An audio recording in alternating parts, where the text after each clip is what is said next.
concept map analysis of the intersections of race, ethnicity, class, gender, and sexuality in social relationships and power dynamics by Byron Aguilar.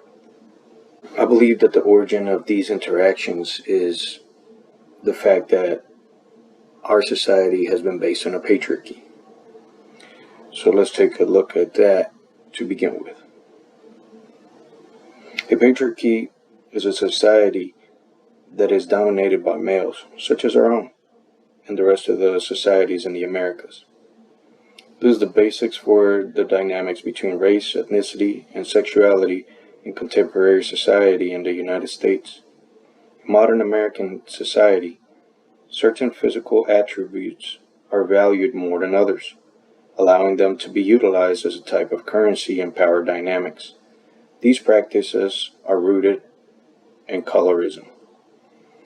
Colorism, or the idea that within races, lighter is better, has had a heavy influence in the interactions between social relationships and power dynamics, as it is a point of intersection between the two. Historically speaking, lighter skin has generally been seen more favorably. Colorism emerged in the colonial era of the United States after the mixed children of African slaves and slave owners emerged. They became known as mulattoes. Mulattoes were darker than whites, but lighter than blacks. In the 1950s, the American government at the state levels had the authority to classify people as black based on hypodescent. This term meant that having any amount of black ancestry made an individual black, which was a limitation as laws and resources were limited for anyone other than whites. These circumstances set the stage for colorism to flourish. Let's take a look at the effects of colorism in history. There are multiple ways in which colorism has affected males and females throughout history, some being similar and some differentiating. For example, skin color privilege, or the idea that one is more beautiful for having lighter skin, therefore giving precedence or a higher amount of resources to those possessing lighter skin, is a byproduct of colorism that affected everyone of darker complexions than white. If we look at the effects that this ideology had on women, we notice that erotic capital was derived. This is the term given to the concept linking the attractiveness and sensuality of a woman to her skin color. This concept carries a lot of weight as currency in the patriarchal setting, as men usually occupying positions of power within the patriarchy may be more inclined to place themselves in proximity of those with desired attributes. Colorism inherently creates a hierarchy within the same race due to the various shades of darkness and their desirability for attractiveness. This term is defined as beauty Q. This Q directly relates to patriarchy in the sense that beauty may be used as a tool to divide women, changing the focus of women from the forces dividing them to their physical appearance.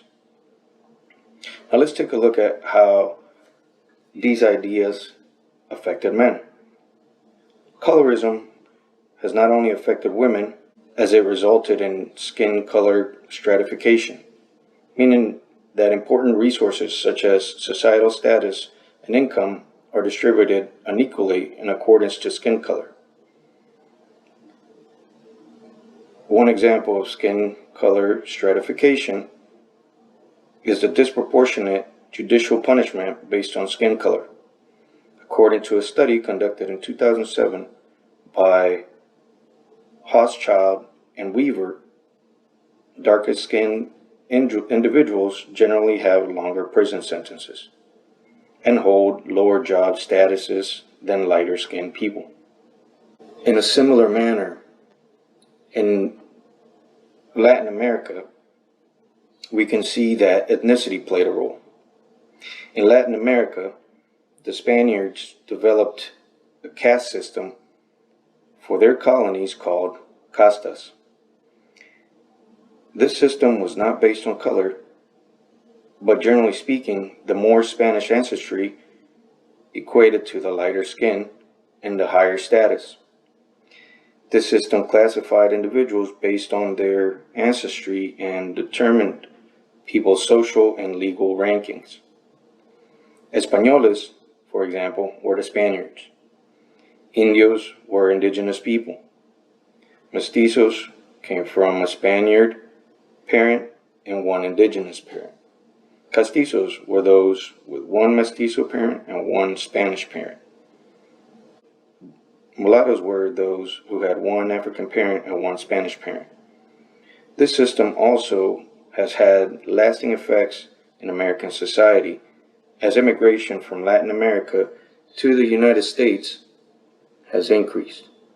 These attributes also affected women in Latin America through the use of erotic capital, beauty cues, similarly to the uses of the same in the United States. Now let's take a look at the interjection in modern United States of race, ethnicity, class, gender, and sexuality take place in a social relationship and power dynamics in modern United States society. In 2011, Stevens and Fernandez interviewed 34 Hispanic women in the United States regarding their views of the relationship between skin color and attractiveness. The sample group agreed that having some color was viewed as an important symbol of women's authentic Hispanic heritage or identity, as also stated that they did not desire white skin, and a tanned complexion was generally viewed as sexy. Lastly, the women in the study also agreed that they did not want to be dark nor black. Skin color stratification not only applied to African Americans, as it also applies to immigrants from all over the world. As Eduardo Bonilla Silva and David R. Dietrich argued that the United States is a pigmentocracy, or a society in which blacks, Asians, and Latinos have different social statuses according to the color of their skin. In 2008, Joni Hirsch used data from the 2003 New Immigrants Survey to conduct a study on how income amongst immigrants differed. His findings were that darker-skinned immigrants generally earned less than their lighter-skinned counterparts, meaning that since the time of colonization of the Americas by Europeans, the same principles apply to societal dynamics.